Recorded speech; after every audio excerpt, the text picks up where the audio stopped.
Following Francis, our Pope, in his developing of this dreaming, the idea of dreaming.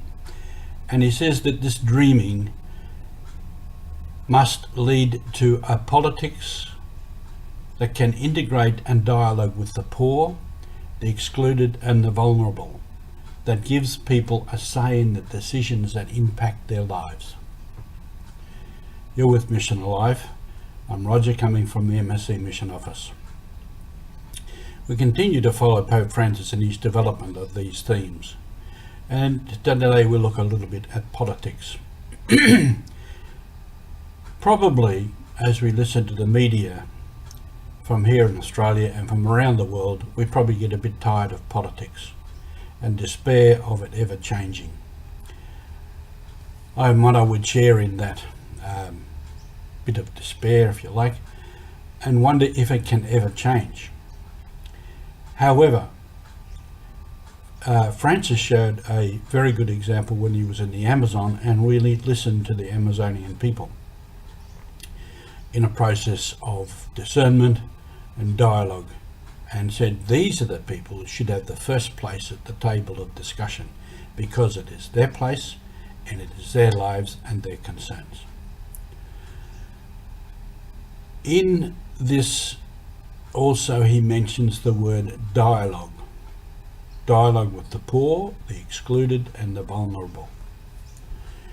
We've looked at dialogue before in these programs, and dialogue means simply to listen carefully, attentively to what the other says, and to speak the truth as best you know the truth when you speak.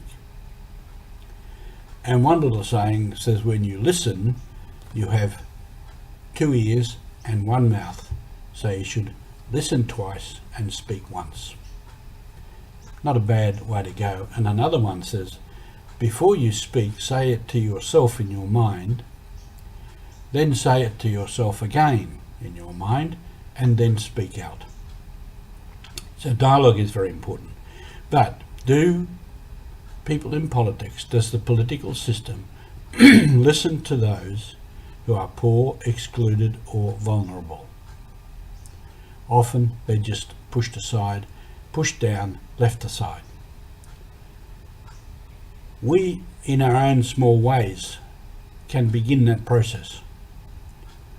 We can't change the big picture of the politics, but we can change the way we look at each other and we look at others. We can change the way that we treat others.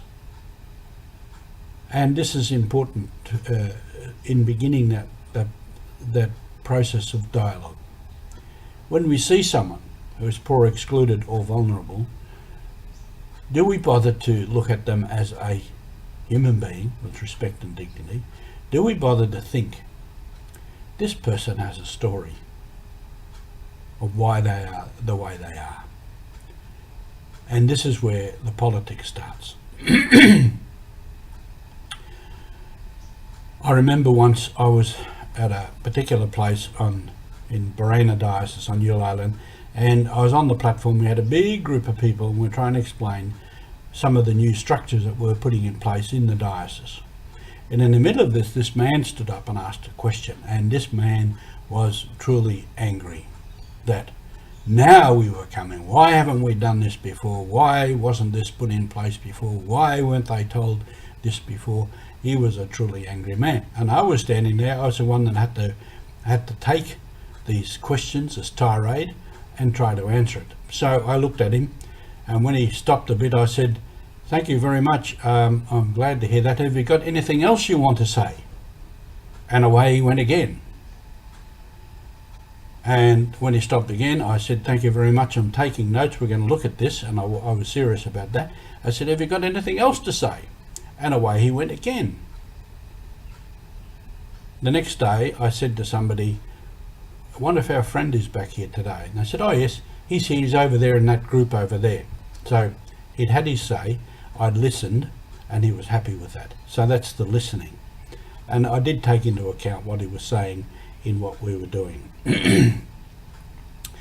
So dialogue is essential to correcting the faults of politics, and that should be the basis of our democracy. Not only has everybody got a right to vote, everybody has a say. Everybody's got an opinion. Bringing all those opinions together is another matter. This is part of our mission. Thank you for being with us.